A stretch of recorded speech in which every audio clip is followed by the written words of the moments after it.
नमस्कार. आरोग्य नीतीमध्ये आपल्या सर्वांचं स्वागत आहे. आरोग्य नीतीतर्फे आयोजित केलेल्या रानभाजी स्पर्धेत मी चेतन पारखे सहभाग घेतला असून आज आपण कटोला किंवा कटोली या रानभाजीविषयी जाणून घेणार आहोत व नंतर ती कशी बनवायची ते सुद्धा बघणार आहोत.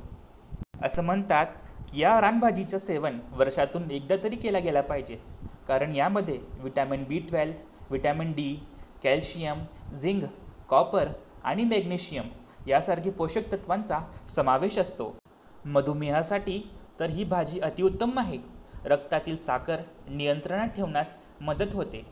पावसाळ्याच्या दिवसात इन्फेक्शनचा धोका, पोटात चरबी कमी करण्यासाठी मदत होते. या भाजीचे अनेक फायदे आपण पुढे भाजी बनवताना बघणार आहोत. सर्वात प्रथम ही भाजी अशा प्रकारे कट करून घ्यायची आहे.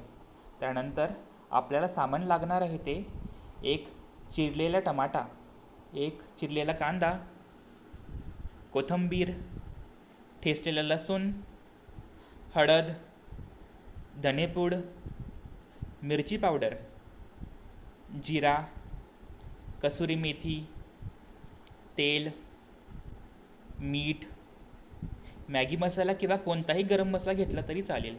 त्यानंतर आपल्याला लागणार आहे तो म्हणजे शेंगदाण्याचं कूट आणि बेसन. ही भाजी बनवायला खूप सोपी आहे. सर्वात प्रथम एका कढईमध्ये आपल्याला तेल टाकायचे आहे. तेल व्यवस्थित गरम झाल्यावर आपल्याला उभे चिरलेली कटोली टाकायची आहे व ती व्यवस्थित आपल्याला मिक्स करून घ्यायची आहे. त्यानंतर आपण त्याच्यात मीठ टाकणार आहोत, कारण की भाजी लवकर शिजेल. मीठ टाकल्यावर व्यवस्थित तिला आपल्याला मिक्स करून घ्यायची आहे.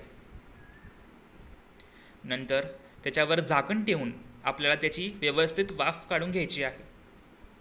परत त्याप्रमाणे आपल्याला भाजी व्यवस्थित मिक्स करून घ्यायची आहे व तिची पुन्हा एकदा आपल्याला वाफ काढून घ्यायची आहे.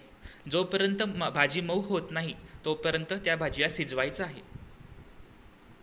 आता ही भाजी व्यवस्थित शिजलेली आहे. आता या भाजीला एका प्लेटमध्ये आपण काढून घेऊ व त्यानंतर कढईमध्ये पुन्हा थोडंसं तेल टाकून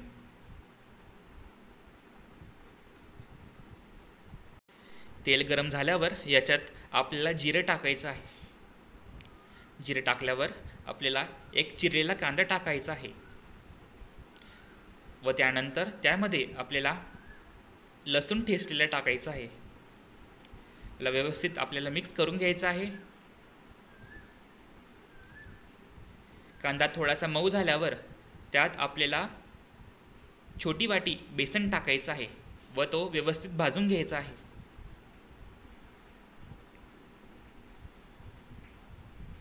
बेसन टाकल्याने या भाजीला चांगला टेक्स्चर येतो आणि भाजी चविष्ट लागते.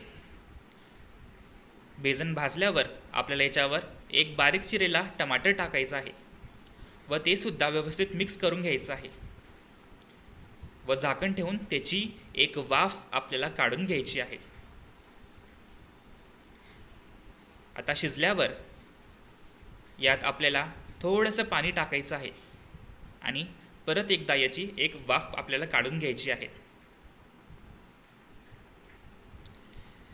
तर कांदा टमाटर व्यवस्थित शिजलेला आहे. याच्यात आपल्याला हळद, धनेपूड, मिरची पावडर, मीठ आणि कसुरी मेथी घालून व्यवस्थित मिक्स करून घ्यायचं आहे. यात शेंगदाण्याचा कूट आणि गरम मसाला किंवा मॅगी मसाला सुद्धा आपल्याला घालून व्यवस्थित त्याला मिक्स करून घ्यायचं आहे.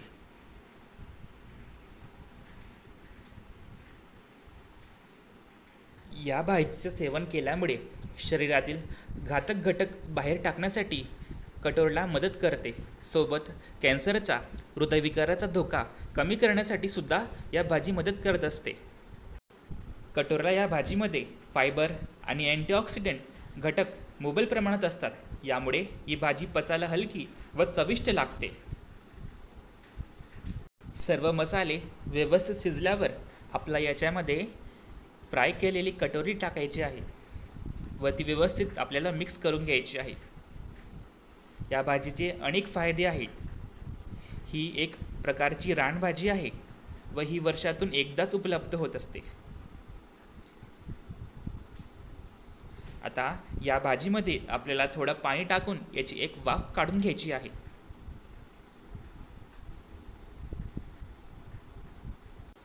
ही भाजी आता व्यवस्थित शिजली गेली आहे. आता या भाजीमध्ये आपल्याला थोडी कोथिंबीर टाकून घ्यायची आहे. व्यवस्थित भाजी शिजल्यावर ही भाजी खाण्यासाठी तयार आहे. एकदम चविष्ट ही भाजी आपल्याला दिसत आहे. आपण सुद्धा ही भाजी आपल्या घरी ट्राय करून ही भाजी तुम्हाला कशी वाटली हे आपल्याला कमेंट बॉक्समध्ये सांगायचं आहे. व या भाजीला आपण पोळी, भाकरी किंवा कोणत्याही पराठ्यासोबत आपण खाऊ शकतो. या भाजीचे अनेक फायदे असून ही भाजी खूप आरोग्यदायी आहे. व या आरोग्यनिधीच्या माध्यमातून आपल्याला आज या रेसिपीच्या माध्यमातून ही भाजी कशा पद्धतीने आपल्याला बनवता येईल हे सांगण्याचा प्रयत्न केलेला आहे. धन्यवाद.